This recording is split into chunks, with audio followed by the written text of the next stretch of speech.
Today is April 2nd, 2022, which means that for Muslims all around the world, it is the first day of Ramadan.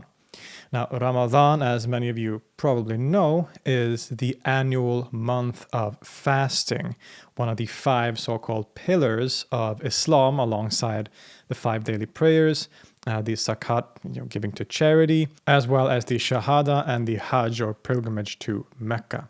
So every year in the month of Ramadan, Muslims around the world will fast for 30 days, so for the full month of Ramadan. What this means is that Muslims will abstain from food and drink, and yes, that does include water, as well as sexual activity from the break of dawn till sunset every day. Now, this is one of the central practices in Islam. As I said, it's considered one of the so-called 5 pillars of the Islamic religion, so it's one of the main practices. And the reason for this fast, there are different, of course, interpretations and perspectives on why you fast. But in general, you could say that one fasts in order to get closer to God through controlling your base desires and your appetites. And through that, you're kind of purifying your soul so that it can more easily, receive blessings from God, you could say. Fasting is about turning away from the body and turning towards God. It's a conscious effort to choose God or the divine before one's own desires and one's own needs in that way. It is to reorient one's consciousness and one's soul away from the body and from the ego, and instead focus entirely on God and on the divine. Now, fasting in general is, of course, a very widespread practice across different religions all over the world. It's not something that is unique to Islam. Fasting is one of the most common, I would say, spiritual techniques and practices that have been used across history and in different cultures and different religions. You have, in Christianity, you have the fasting of Great Lent, where you fast also for a bit more than a month, 40 days.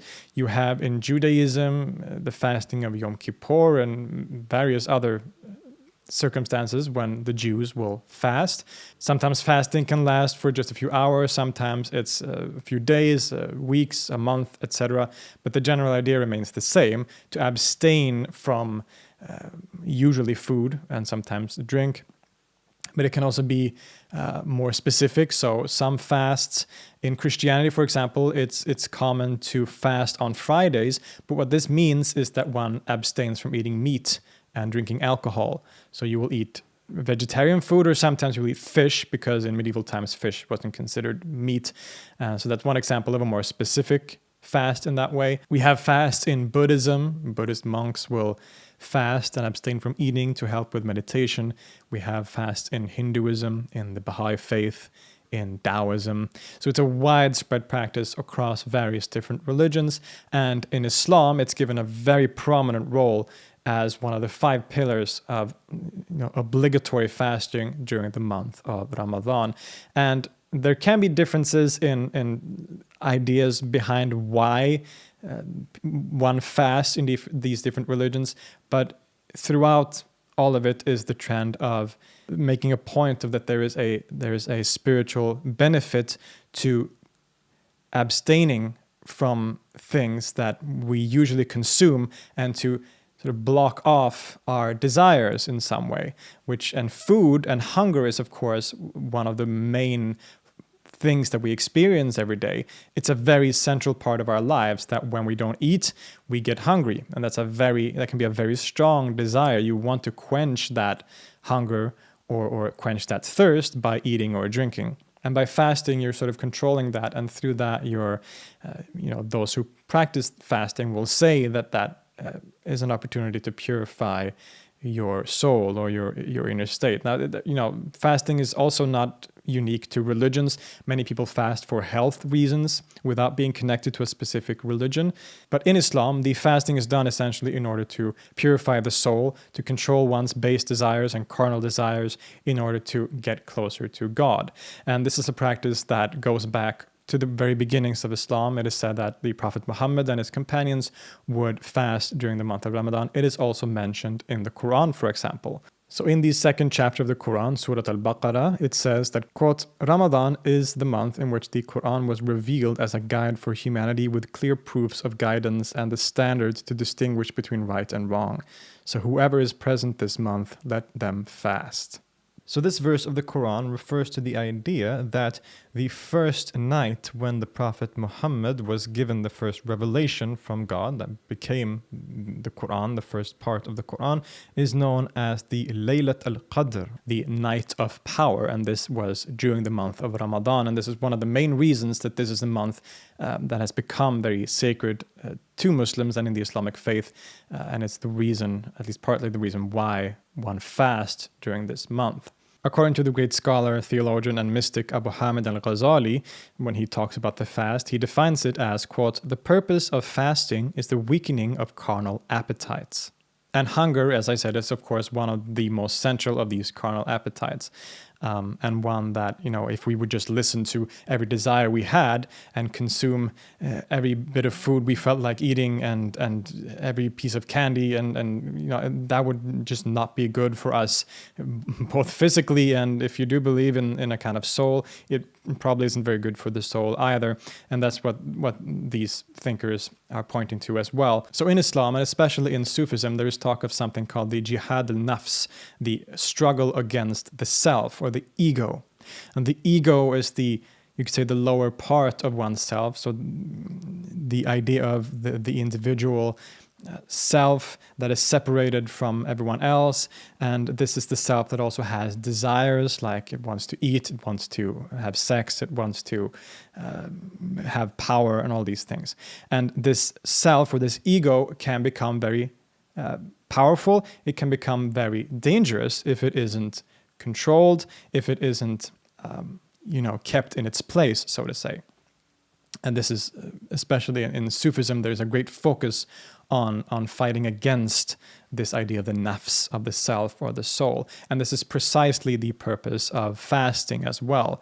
By abstaining from food, which is one of those central desires that human beings has, that is something that the ego does not like at all. And so by controlling the ego, by not giving the ego what it wants, the soul becomes more purified by, being less ego and more direct contact with God in some way. Al-Ghazali again writes, quote, it is a victory over Iblis, or the devil, the enemy of God Most High, for his armies are the carnal appetites, and fasting defeats his armies, because its true nature is the abandonment of the appetites. About this, the messenger said, quote again, Satan flows about inside a person as blood does in the body. Thou must make his passage difficult with hunger.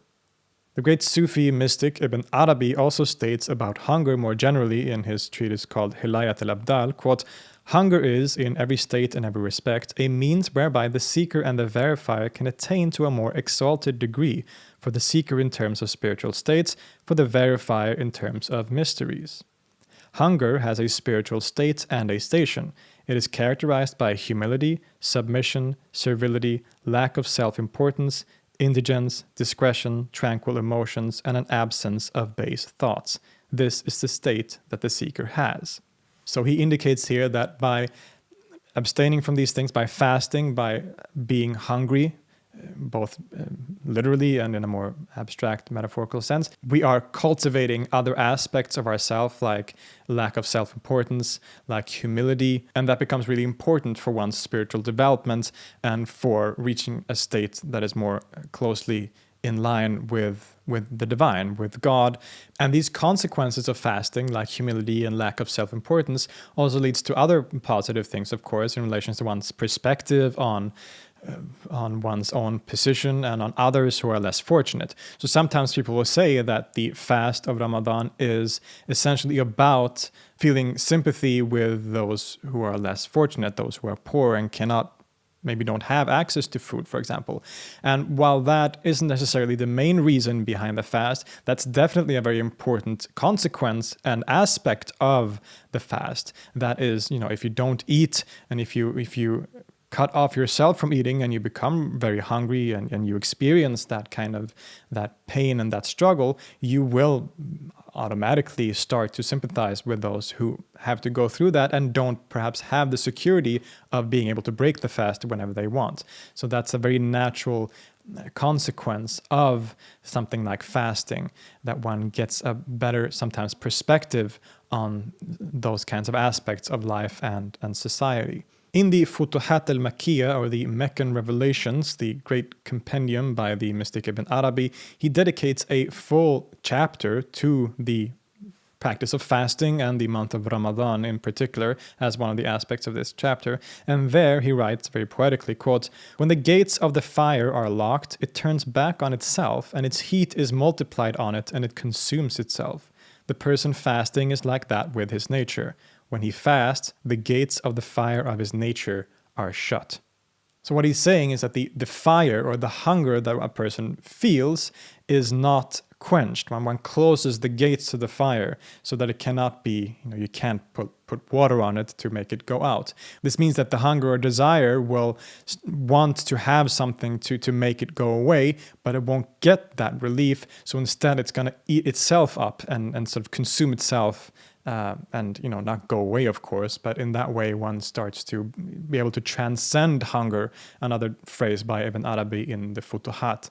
One transcends hunger, one transcends one's desires eventually, so that one reaches a higher spiritual state. Now, important to point out is that there are, of course, many rules surrounding how the fast should be done, when one can break the fast, what one is supposed to do. It's not just about not eating, as we will see soon.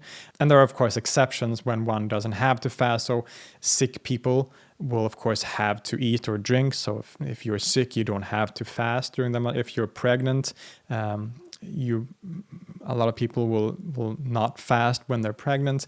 If people are traveling, and especially back then, you talk about the Middle Ages, for example, traveling meant walking or riding on a horse or something like that for long distances, and for that, of course, you needed sustenance. So in those circumstances, you didn't have to fast. So there are rules around that, and not everyone has to fast if they can't fast, for example. But it is expected of every healthy practicing Muslim that he or she should fast during this month.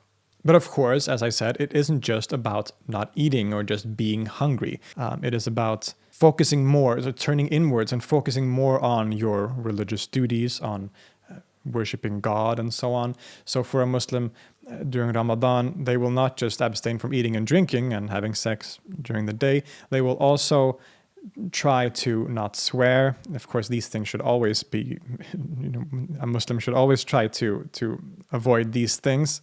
But during Ramadan, there's often a conscious effort to be even more careful with your behavior, so not swear, not talk behind people's back, not say things that are inappropriate, just being a good person as much as possible. In The Alchemy of Happiness, Al-Ghazali says, quote, "So from this you learn that the fast of whomever limits his fasting to not eating and not drinking is a soulless form. For the spirit, ruh, and true nature of fasting is that one makes oneself like the angels, for whom there is absolutely no carnal appetite. The beasts are dominated by their appetite, and for this reason they are far from the angels. Any person dominated by appetite is also at the level of the beasts. When his appetite is decreased, he has begun to take on a resemblance to the angels. For this reason he approaches them, and approach in attributes, not in station, and the angels are near God Most High.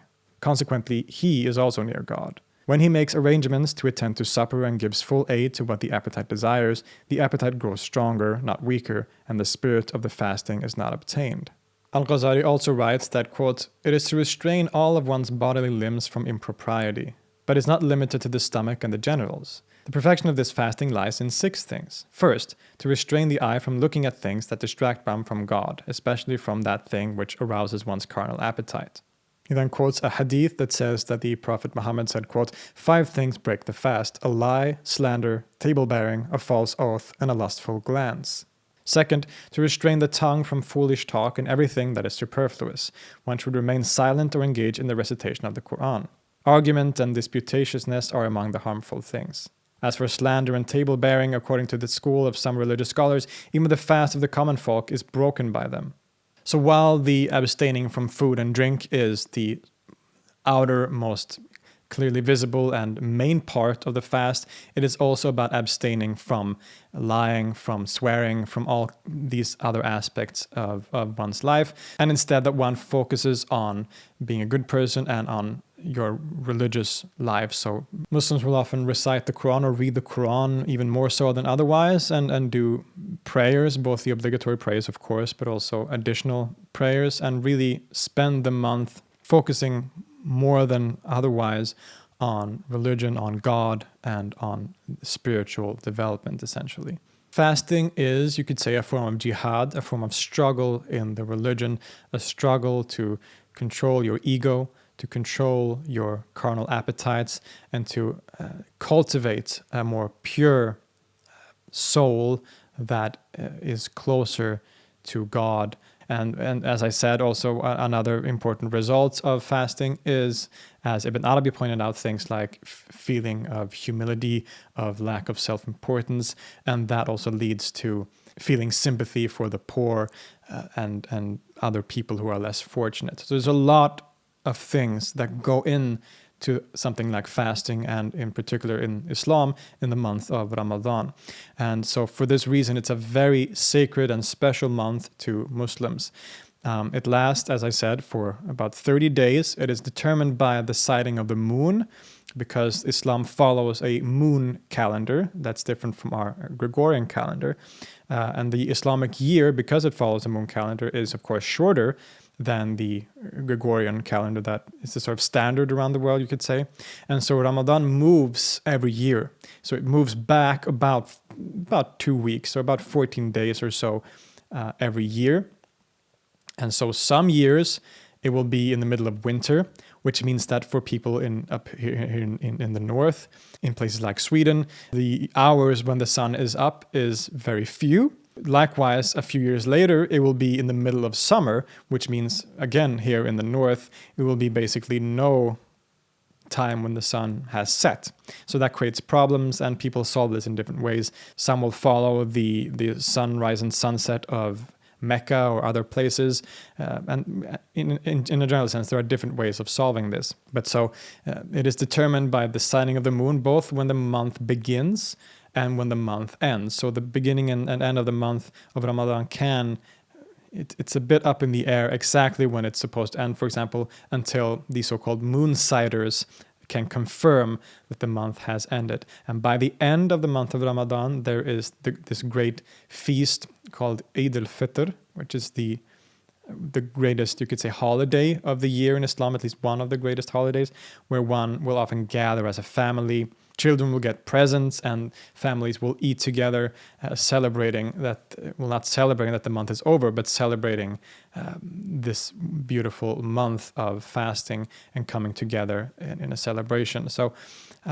it's a really beautiful tradition, I would say. It's a very central part of the Islamic religion, and one that is very important and very dear to a lot of people around the world. As I said in the beginning, today is April 2nd, 2022, which is the official starting date for the month of Ramadan for at least most Muslims around the world. So keep in mind, if you know Muslims, you have Muslim friends or family, maybe at your workplace, for example, that for the next couple of weeks they might be extra tired because they are fasting.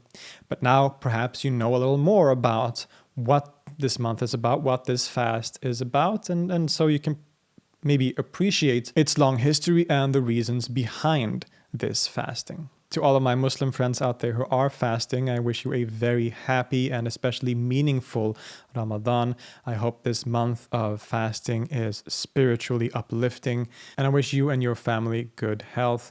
I hope this will be a very meaningful and significant month for all of you who are observing. Thank you all for watching this short and somewhat unusual video on this channel. But because this was the start of this month, I wanted to do a little video that talked about this significant part of one of the largest religions in the world. I will see you in the next video with some very exciting topics that we'll be talking about next week. So very much look forward to that. For now, thank you so much and take care.